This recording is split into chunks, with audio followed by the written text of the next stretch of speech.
विभिन्न माध्यमों के लिए लेखन। इस पाठ में हम लोग प्रिंट माध्यम, रेडियो माध्यम, टेलीविजन माध्यम और इंटरनेट माध्यम के बारे में पढ़ेंगे। तो चलिए दोस्तों, शुरू से इस पाठ को समझते हैं। तो दोस्तों, सबसे पहले हम लोग जानेंगे कि मुद्रित माध्यम। जन संचार के आधुनिक माध्यमों में प्रिंट माध्यम जो है वो सबसे प्राचीन माध्यम है। प्रिंट माध्यम के अंतर्गत समाचार पत्र पत्रिकाएं आती हैं। सबसे पहले मुद्रण मतलब प्रिंटिंग की शुरुआत चीन में हुई।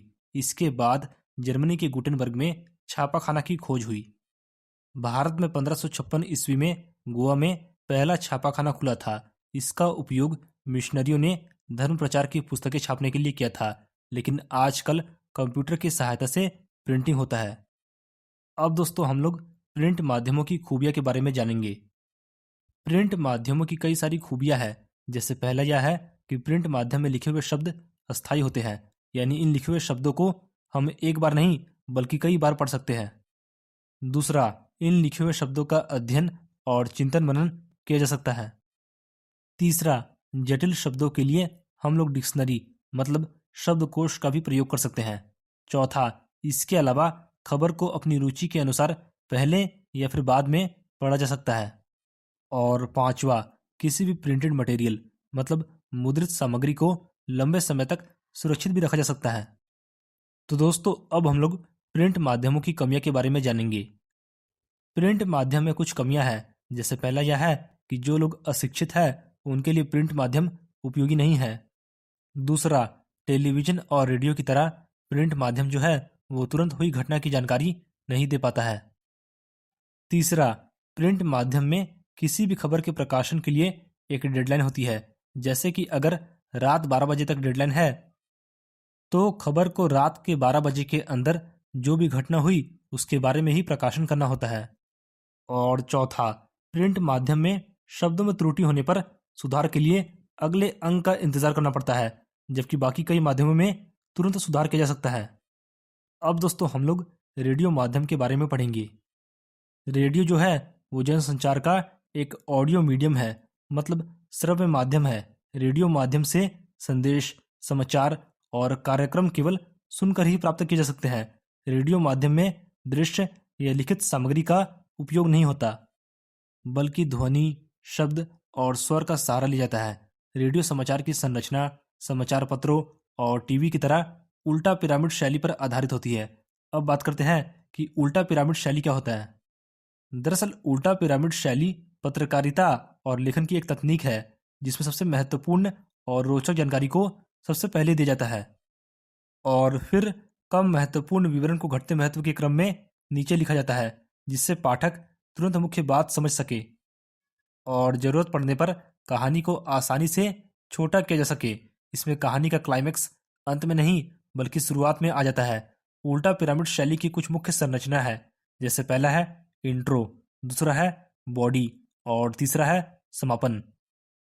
इंट्रो जो है वो समाचार का सबसे ऊपरी हिस्सा होता है जिसमें सबसे महत्वपूर्ण जानकारी दी जाती है, जबकि बॉडी में समाचार को विस्तार पूर्वक और सहायक तथ्यों को घटते हुए क्रम में प्रस्तुत किया जाता है और समापन में सबसे कम महत्वपूर्ण जानकारी दी जाती है और इसे आसानी से हटाया जा सकता है। तो दोस्तों, अब हम लोग टेलीविजन माध्यम के बारे में पढ़ेंगे। टेलीविज़न जो है वो जनसंचार का एक ऑडियो विजुअल मीडियम है, मतलब दृश्य श्रव्य माध्यम है। दरअसल टेलीविज़न शब्द ग्रीक वर्ड टेली और लैटिन वर्ड विजन से मिलकर बना है, जिसका अर्थ है दूर की दृष्टि या फिर दूर की वस्तुओं को देखना। टेलीविज़न एक ऐसा इलेक्ट्रॉनिक माध्यम है जो रेडियो तरंगों के माध्यम से दृश्यों और ध्वनि को ग्रहण करके उन्हें एक स्क्रीन पर दोबारा प्रदर्शित करता है। टेलीविज़न में शब्दों और ध्वनियों की तुलना में दृश्यों का महत्व ज़्यादा होता है। टेलीविज़न पर समाचार प्रसारित करने की प्रक्रिया कई सारे चरणों से गुजरती है। जैसे पहला है सोर्सिंग या चयन। सबसे पहले समाचारों का चयन किया जाता है। रिपोर्टर जो है वो न्यूज एजेंसियां और सोशल मीडिया से जानकारी जुटाते हैं। दूसरा है फ्लैश या ब्रेकिंग न्यूज़। जब कोई बड़ी खबर तुरंत आती है तो उसे कम से कम शब्दों में तुरंत दर्शकों तक पहुंचाया जाता है। तीसरा है ड्राई एंकर। इसमें एंकर खबर के बारे में बताता है कि क्या, कहाँ और कब हुआ, लेकिन उस समय घटना के दृश्य उपलब्ध नहीं होते हैं। चौथा है फोन इन। इसमें एंकर घटना स्थल पर मौजूद रिपोर्टर से फोन के जरिए बात करता है और विस्तार से जानकारी लेता है। पांचवा है एंकर विजुअल। जब खबर के साथ साथ उससे संबंधित दृश्य भी दिखाए जाते हैं तो उसे एंकर विजुअल कहते हैं। छठा है एंकर बाइट। किसी घटना की पुष्टि के लिए प्रत्यक्षदर्शियों मतलब आई विटनेस का कथन सुना जाता है, जिसे बाइट कहते हैं। सातवां है लाइव। इसमें रिपोर्टर घटना स्थल से सीधे दर्शकों को जानकारी देता है। और आठवां है एंकर पैकेज। इसमें एंकर की आवाज, रिपोर्टर की बाइट, ग्राफिक्स और विजुअल्स को व्यवस्थित तरीके से एकत्रित किया जाता है। अब दोस्तों हम लोग टेलीविजन समाचारों की खूबियां के बारे में जानेंगे। टेलीविजन समाचारों की कई सारी खूबियां हैं। जैसे पहला यह है कि इसमें खबरों को न केवल सुना जा सकता है बल्कि लाइव दृश्यों के माध्यम से देखा भी जा सकता है। इसमें समाचार अधिक प्रभावशाली बन जाते हैं। दूसरा, टेलीविजन समाचारों में ब्रेकिंग न्यूज और लाइव रिपोर्टिंग के जरिए दर्शक जो है वो दुनिया के किसी भी कोने में हो रही घटना को उसी समय देख सकते हैं। तीसरा, टेलीविजन समाचारों में ग्राफिक्स, संगीत और एनिमेटेड विजुअल्स का प्रयोग किया जाता है, जिससे समाचार बोरियत भरे नहीं लगते हैं। और चौथा, टेलीविजन समाचार देखकर और सुनकर कोई भी व्यक्ति आसानी से समझ सकता है। तो दोस्तों अब हम लोग टेलीविजन समाचारों की कमियों के बारे में जानेंगे। टेलीविजन समाचारों की कई सारी कमियां हैं। जैसे पहला यह है कि समय की कमी के कारण टेलीविजन समाचारों का विस्तृत विश्लेषण नहीं हो पाता। अक्सर केवल मुख्य बातें ही बताई जाती है। दूसरा, टेलीविजन समाचारों में कई बार चैनल किसी विशेष विचारधारा या राजनीतिक दल के प्रति झुकाव दिखाते हैं, जिससे दर्शकों को निष्पक्ष जानकारी नहीं मिल पाती है। तीसरा, टेलीविजन समाचारों के लिए विजुअल्स बहुत जरूरी होते हैं। यदि किसी महत्वपूर्ण खबर का वीडियो नहीं है तो उसे अक्सर नजरअंदाज कर दिया जाता है। अब दोस्तों हम लोग रेडियो और टेलीविजन समाचार की भाषा शैली के बारे में जानेंगे।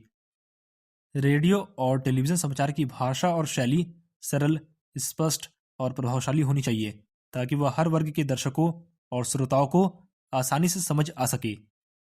इन दोनों माध्यमों की कई सारी विशेषताएं हैं। जैसे पहला है सरल और संक्षिप्त भाषा। रेडियो और टीवी समाचारों में जटिल शब्दों के बजाय आम बोलचाल की भाषा का प्रयोग किया जाता है। वाक्य छोटे और सीधे होते हैं ताकि एक बार सुनने पर ही अर्थ स्पष्ट हो जाए। दूसरा है प्रवाहमयता। खबरों में शब्दों का चयन ऐसा होना चाहिए जो सुनने में सहज लगे। रेडियो में शब्दों का उच्चारण बहुत महत्वपूर्ण होता है, जबकि टेलीविजन में शब्दों को दृश्यों के साथ तालमेल बैठाना पड़ता है। तीसरा है दृश्य और श्रव्य का मेल। टेलीविजन समाचारों की सबसे बड़ी विशेषता दृश्य है। टीवी की भाषा दृश्यों के अनुकूल होनी चाहिए।